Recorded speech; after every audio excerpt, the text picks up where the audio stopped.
with news from across the Federation, spanning the region and covering the globe. This is the Kyssfm SKN News Now Morning Edition, your one true source for news. And now your presenter.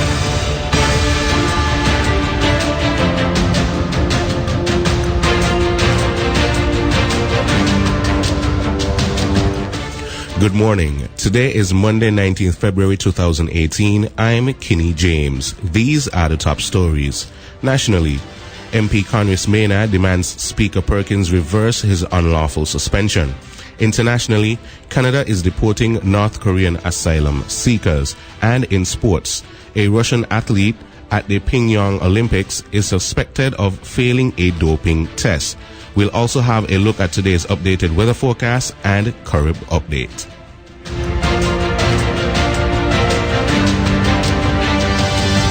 Now for a look at the details.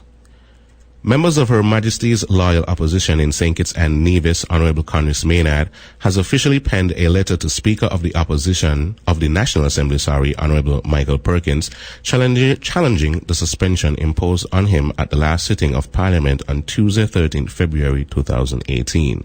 The letter documented Mr. Maynard's disgust with the actions of Speaker Perkins and stated that the suspension was unlawful, invalid, and in violation of the standing orders of the National Assembly of St. Christopher and Nevis. Maynard went on to challenge the grounds of his naming and suspension, noting that at no time did he engage in gross disrespectful conduct. The opposition member also challenged the manner in which the Speaker imposed the suspension, remarking that it was against proper parliamentary procedure. Additionally, Mr. Maynard pointed out in his letter to the Speaker that any decision to be taken by Parliament must be carried by a vote after a question is put to the members of the Parliament. He continued, "No motion for my suspension was carried, as there was no question put and no vote taken at the sitting of the Parliament as required under Section 49(4) of the Standing Orders." Maynard confidentially stated that given the facts, he has not been legally or validly suspended from the House and therefore demands the Speaker to reverse his decisions. Maynard's hasty and faulty 10-day suspension was the end result of Speaker Perkins labeling Maynard's behavior at the last sitting of Parliament as grossly disrespectful.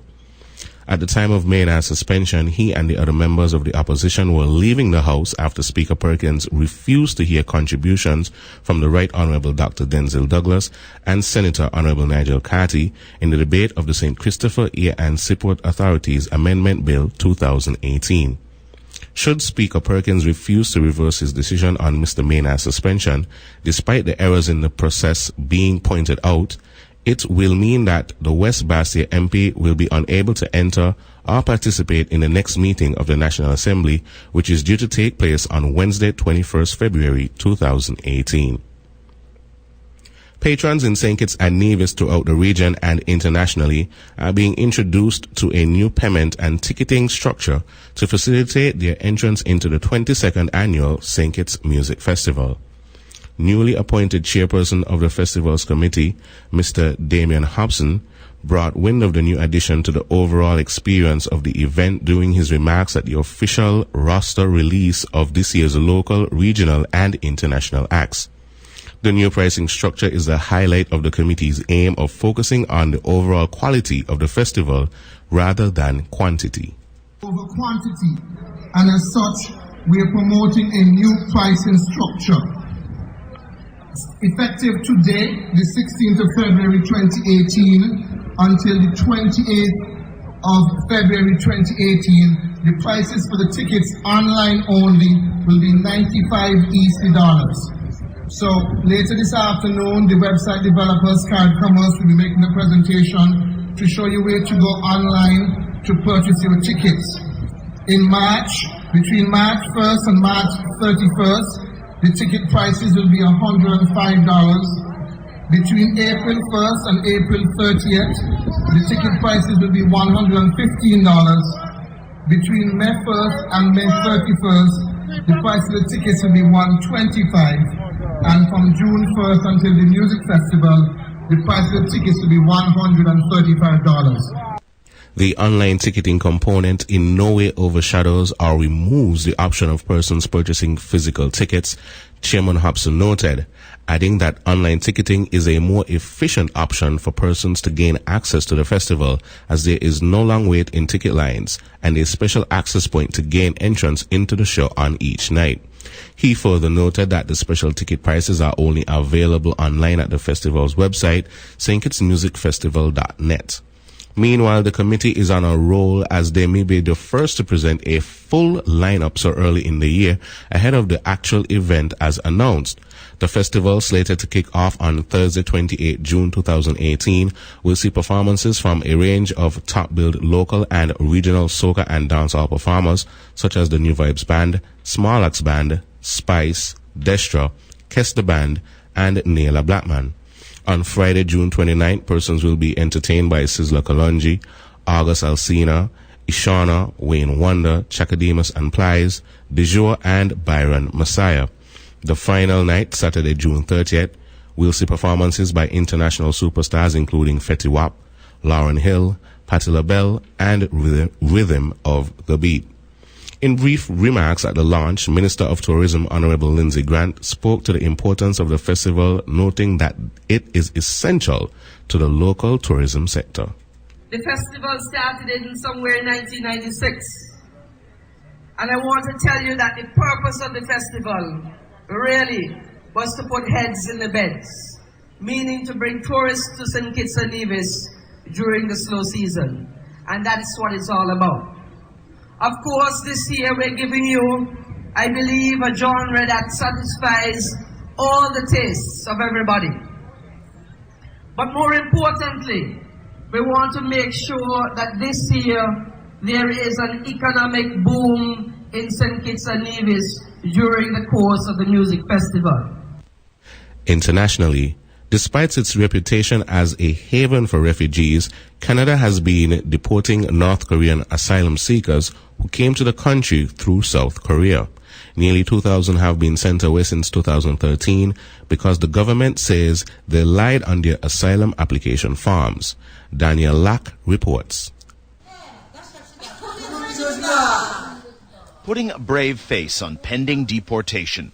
These North Koreans came here through South Korea, which Canada considers a safe country. But on their refugee applications, they said they'd fled to China. 11 years ago, Taegun Kim came here with his wife, daughter, and son. Now they have 2 more children, Canadian citizens. Deportation would be catastrophic. 캐나다가 너무너무 좋아서 캐나다로 왔는데. That notice means death to me. I came all the way here for a better life, and my family is well adjusted to life in Canada. To think we're going to be separated, it breaks my heart. 여기서 태어난 애들도 있는데. Half of my whole life, I lived here, so I don't have any friends in South Korea, and all my friends are here. 저희는 없고요. 저 신랑이 이제. The Joe family could be broken up too if Canada carries out its deportation order. 2 children are Canadian born. The eldest came with his parents in 2010. The Joes admit they lied on their application, but say they did it to escape a horrible situation. 여기서 태어난 애들하고 이제 갈라져야 되잖아. I feel so desperate. 가족이 헤어지는데. It's our fault. 우리 잘못 때문에 얘까지. They haven't done anything wrong. They have to go through this separation because of us. The North Korean refugees say South Korea is definitely not safe for them. North Korea's spies can track them down, they say. Yet Canada's been deporting people like them since 2013. Those who remain have only begun to fight back.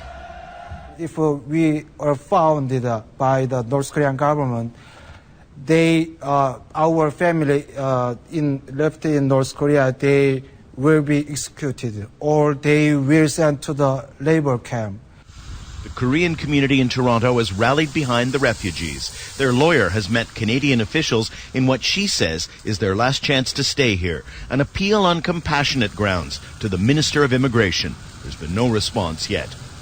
Internationally, we are recognized as a humanitarian and compassionate country, accepting refugees from Syria and all over the world. And why, my question is, should these 150 remaining people be sent back? An answer to that question is anxiously awaited by refugees who fled one of the most repressive, violent regimes in the world. In sports, a Russian athlete is suspected of failing a doping test at the 2018 Winter Olympics in Pyeongchang, according to Russian news agency TASS. More than 160 competitors are taking part as neutral Olympic athletes from Russia, OAR, as their country was banned from the games over systematic doping at Sochi in 2014, which they hosted. Several Russian media outlets are reporting that our team has been notified of a possible violation of the anti-doping rules by the International Olympic Committee, IOC, but are waiting on the results of a B sample to confirm the breach. Team OR have not yet confirmed the name of the athlete. The International Olympic Committee, IOC, declined to comment, saying an independent testing authority was in charge of drugs testing at Pyeongchang. Despite Russia being banned from the games in South Korea, athletes who could prove they are clean could compete under the OR banner. Team OR sent 169 competitors to the event and are the third biggest group behind Canada and the United States. The Olympic anthem will be played at any medal ceremonies they are involved in, with no Russian flag or anthem. And now we take a look at today's weather. Over St. Kitts and Nevis, a high pressure and a fairly steep pressure gradient producing moderate to fresh winds across the area will continue to dominate the weather. Also, some moisture embedded in the wind flow will keep the chance of showers at a moderate level across the islands. Today, therefore, will be partly sunny to cloudy with the chance of showers remaining moderate. Winds are east-northeasterly at 16 to 23 miles per hour over land and peaking to near 25 miles per hour over coastal waters. There is also a moderate chance of some higher gusts. Seas are rough with waves of 2.1 to 2.8 meters or 7 to 9 feet. A warning is now in effect for small craft operators against hazardous sea conditions, particularly for the coastal waters east and north of the islands. The sea level pressure is 18.8 millibars or 30.08 parts of an inch. The sun will set today at 6:14 p.m. And that item brings us to the end of the Kyssfm SKN News Now Morning Edition. Now for a recap of the morning's top stories. Nationally, MP Congress Maynard demands Speaker Perkins reverse unlawful suspension. Internationally, Canada is deporting North Korean asylum seekers. And in sports, a Russian athlete at the Pyeongchang Olympics is suspected of failing a doping test. Thanks for tuning in for another SKN News Now presentation. I've been your presenter, Kenny James. Stay tuned, Carib Update comes up next.